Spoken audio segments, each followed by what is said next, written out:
पाठ 14 खानपान की बदलती तस्वीर, पृष्ठ संख्या 102। पिछले 10-15 वर्षों में हमारी खानपान की संस्कृति में एक बड़ा बदलाव आया है।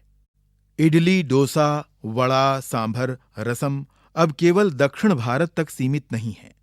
ये उत्तर भारत के भी हर शहर में उपलब्ध हैं और अब तो उत्तर भारत की ढाबा संस्कृति लगभग पूरे देश में फैल चुकी है। अब आप कहीं भी हों, उत्तर भारतीय रोटी दाल साग आपको मिल ही जाएंगे। फास्ट फूड यानी तुरंत भोजन का चलन भी बड़े शहरों में खूब बढ़ा है। इस फास्ट फूड में बर्गर, नूडल्स जैसी कई चीजें शामिल हैं। एक जमाने में कुछ ही लोगों तक सीमित चाइनीज नूडल्स अब संभवतः किसी के लिए अजनबी नहीं रहे। 2 मिनट्स नूडल्स के पैकेट बंद रूप से कम बच्चे बूढ़े सभी परिचित हो चुके हैं।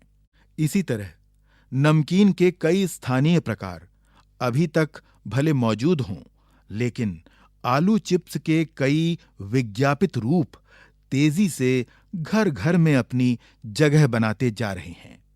गुजराती ढोकला गाठिया भी अब देश के कई हिस्सों में स्वाद लेकर खाए जाते हैं और बंगाली मिठाइयों की केवल रस भरी चर्चा ही नहीं होती, वे कई शहरों में पहले की तुलना में अधिक उपलब्ध हैं। यानी स्थानीय व्यंजनों के साथ ही अब अन्य प्रदेशों के व्यंजन पकवान भी प्रायः हर क्षेत्र में मिलते हैं और मध्यम वर्गीय जीवन में भोजन विविधता अपनी जगह बना चुकी है। पृष्ठ संख्या 103। कुछ चीजें और भी हुई हैं। मसलन अंग्रेजी राज तक जो ब्रेड केवल साहबी ठिकानों तक सीमित थी, वह कस्बों तक पहुंच चुकी है और नाश्ते के रूप में लाखों करोड़ों भारतीय घरों में सेंकी तली जा रही है। खान पान की इस बदली हुई संस्कृति से सबसे अधिक प्रभावित नई पीढ़ी हुई है, जो पहले के स्थानीय व्यंजनों के बारे में बहुत कम जानती है, पर कई नए व्यंजनों के बारे में बहुत कुछ जानती है। स्थानीय व्यंजन भी अब घटकर कुछ ही चीजों तक सीमित रह गए हैं। बंबई की पाव भाजी और दिल्ली के छोले कुलचों की दुनिया पहले की तुलना में बड़ी जरूर है, पर अन्य स्थानीय व्यंजनों की दुनिया में छोटी हुई है। जानकार ये भी बताते हैं कि मथुरा के पेड़ों और आगरा के पेठे नमकीन में अब वह बात कहां रही। यानी जो चीजें बची भी हुई हैं, उनकी गुणवत्ता में फर्क पड़ा है। फिर मौसम और ऋतुओं के अनुसार फलों, खाद्यान्नों से जो व्यंजन और पकवान बना करते थे, उन्हें बनाने की फुर्सत भी अब कितने लोगों को रह गई है। अब गृहिणियों या कामकाजी महिलाओं के लिए खरबूजे के बीज सुखाना, छीलना और फिर उनसे व्यंजन तैयार करना सचमुच दुस्साध्य है। यानी हम पाते हैं कि एक ओर स्थानीय व्यंजनों में कमी आई है, दूसरी ओर वे ही देसी विदेशी व्यंजन अपनाए जा रहे हैं, जिन्हें बनाने पकाने में सुविधा हो। जटिल प्रक्रियाओं वाली चीजें कभी कभार व्यंजन पुस्तिकाओं के आधार पर तैयार की जाती हैं। अब शहरी जीवन में जो भागम भाग है, उसे देखते हुए यह स्थिति स्वाभाविक लगती है। फिर कमर तोड़ महंगाई ने भी लोगों को कई चीजों से धीरे धीरे वंचित किया है। जिन व्यंजनों में बिना मेवों के स्वाद नहीं आता, उन्हें बनाने पकाने के बारे में भला कौन 4 बार नहीं सोचेगा। पृष्ठ संख्या 104। खान पान की जो एक मिश्रित संस्कृति बनी है, इसके अपने सकारात्मक पक्ष भी हैं। गृहिणियों और कामकाजी महिलाओं को अब जल्दी तैयार हो जाने वाले विविध व्यंजनों की विधियां उपलब्ध हैं। नई पीढ़ी को देश विदेश के व्यंजनों को जानने का सुयोग मिला है। भले ही किन्हीं कारणों से और किन्हीं खास रूपों में, क्योंकि यह भी एक सच्चाई है कि ये विविध व्यंजन इन्हें निखालिस रूप में उपलब्ध नहीं हैं। आजादी के बाद उद्योग धंधों, नौकरियों, तबादलों का जो एक नया विस्तार हुआ है, उसके कारण भी खान पान की चीजें किसी एक प्रदेश से दूसरे प्रदेश में पहुंची हैं। बड़े शहरों के मध्यम वर्गीय स्कूलों में जब दोपहर के टिफिन के वक्त बच्चों के टिफिन डिब्बे खुलते हैं, तो उनसे विभिन्न प्रदेशों के व्यंजनों की एक खुशबू उठती है। हम खान पान से भी एक दूसरे को जानते हैं। इस दृष्टि से देखें तो खान पान की नई संस्कृति में हमें राष्ट्रीय एकता के लिए नए बीज भी मिल सकते हैं। बीज भली भांति तभी अंकुरित होंगे जब हम खान पान से जुड़ी हुई दूसरी चीजों की ओर भी ध्यान देंगे। मसलन हम उस बोली बानी, भाषा भूषा आदि को भी किसी न किसी रूप में ज्यादा जानेंगे जो किसी खान पान विशेष से जुड़ी हुई है। इसी के साथ ध्यान देने की बात यह है कि स्थानीय व्यंजनों का पुनरुद्धार भी जरूरी है, जिन्हें अब एथनिक कहकर पुकारने का चलन बढ़ा है। ऐसे स्थानीय व्यंजन केवल 5 सितारा होटलों के प्रचारार्थ नहीं छोड़ दिए जाने चाहिए। 5 सितारा होटलों में वे कभी कभार मिलते रहें, पर घरों बाजारों से गायब हो जाएं तो यह एक दुर्भाग्य ही होगा। अच्छी तरह बनाई पकाई गई पूड़ियां, कचौड़ियां, जलेबियां भी अब बाजारों से गायब हो रही हैं। मौसमी सब्जियों से भरे हुए समोसे भी अब कहाँ मिलते हैं। उत्तर भारत में उपलब्ध व्यंजनों की भी दुर्गति हो रही है। पृष्ठ संख्या 105। अचरज नहीं कि पहले उत्तर भारत में जो चीजें गली मोहल्लों की दुकानों में आम हुआ करती थीं, उन्हें अब खास दुकानों में तलाशा जाता है। यह भी एक कड़वा सच है कि कई स्थानीय व्यंजनों को हमने तथाकथित आधुनिकता के चलते छोड़ दिया है और पश्चिम की नकल में बहुत सी ऐसी चीजें अपना ली हैं जो स्वाद, स्वास्थ्य और सरसता के मामले में हमारे बहुत अनुकूल नहीं हैं। हो यह भी रहा है कि खान पान की मिश्रित संस्कृति में हम कई बार चीजों का असली और अलग स्वाद नहीं ले पा रहे। अक्सर प्रीति भोजों और पार्टियों में एक साथ ढेरों चीजें रख दी जाती हैं और उनका स्वाद गड्ड-मड्ड होता रहता है। खान पान की मिश्रित या विविध संस्कृति हमें कुछ चीजें चुनने का अवसर देती है। हम उसका लाभ प्रायः नहीं उठा रहे हैं।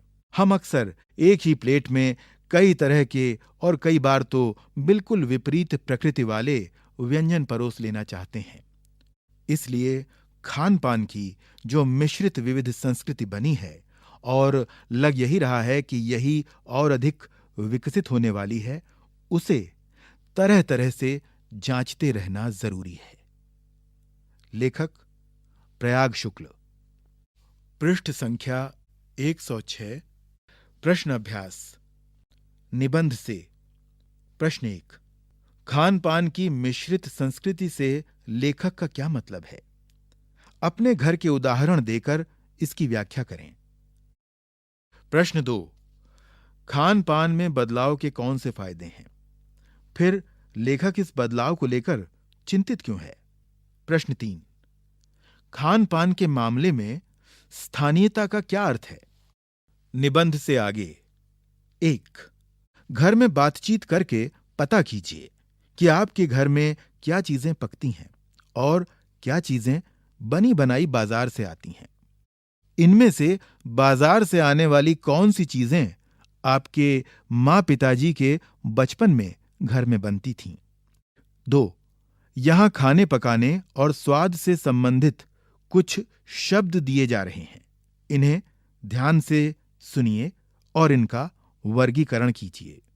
शब्द हैं उबालना, तलना, भूनना, सेंकना, दाल, भात, रोटी, पापड़, आलू, बैंगन, खट्टा, मीठा, तीखा, नमकीन, कसैला। इनका 3 प्रकार से वर्गीकरण करना है। पहला, भोजन। दूसरा, कैसे पकाया। तीसरा, स्वाद। 3, छौंक, चावल, कढ़ी। इन शब्दों में क्या अंतर है, समझाइए। इन्हें बनाने के तरीके विभिन्न प्रांतों में अलग-अलग हैं। पता करें कि आपके प्रांत में इन्हें कैसे बनाया जाता है। 4, पिछली शताब्दी में खान पान की बदलती हुई तस्वीर का खाका खींचें तो इस प्रकार होगा। सन 60 का दशक, छोले भटूरे। सन 70 का दशक, इडली डोसा। सन 80 का दशक, तिब्बती या चीनी भोजन। सन 90 का दशक, पिज्जा या पाव भाजी। इसी प्रकार आप कुछ कपड़ों या पोशाकों की बदलती तस्वीर का खाका खींचिए। 5, मान लीजिए कि आपके घर कोई मेहमान आ रहे हैं जो आपके प्रांत का पारंपरिक भोजन करना चाहते हैं। उन्हें खिलाने के लिए घर के लोगों की मदद से एक व्यंजन सूची यानी मेन्यू बनाइए। पृष्ठ संख्या 107, अनुमान और कल्पना। 1, फास्ट फूड यानी तुरंत भोजन के नफे नुकसान पर कक्षा में वाद विवाद करें। 2, हर शहर कस्बे में कुछ ऐसी जगहें होती हैं जो अपने किसी खास व्यंजन के लिए जानी जाती हैं। आप अपने शहर कस्बे का नक्शा बनाकर उसमें ऐसी सभी जगहों को दर्शाइए। 3, खान पान के मामले में शुद्धता का मसला काफी पुराना है। आपने अपने अनुभव में इस तरह की मिलावट को देखा है। किसी फिल्म या अखबारी खबर के हवाले से खान पान में होने वाली मिलावट के नुकसानों की चर्चा कीजिए। भाषा की बात। 1, खान पान शब्द खान और पान 2 शब्दों को जोड़कर बना है। खान पान शब्द में और छिपा हुआ है। जिन शब्दों के योग में और, अथवा, या जैसे योजक शब्द छिपे हों उन्हें द्वंद्व समास कहते हैं। यहां द्वंद्व समास के कुछ उदाहरण दिए गए हैं। इनका वाक्यों में प्रयोग कीजिए और अर्थ समझिए। उदाहरण है सीना पिरोना, भला बुरा, चलना फिरना, लंबा चौड़ा, कहा सुनी, घास फूस। 2, कई बार एक शब्द सुनने या पढ़ने पर कोई और शब्द याद आ जाता है। आइए शब्दों की ऐसी कड़ी बनाएं। यहां शुरुआत की गई है, उसे आप आगे बढ़ाइए। कक्षा में मौखिक सामूहिक गतिविधि के रूप में भी इसे दिया जा सकता है। इडली, दक्षिण, केरल, ओणम, त्योहार, छुट्टी, आराम। अब इसे आप आगे बढ़ाइए।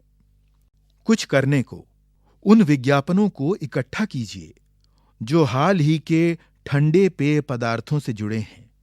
उनमें स्वास्थ्य और सफाई पर दिए गए ब्यौरों को छांटकर देखें कि हकीकत क्या है।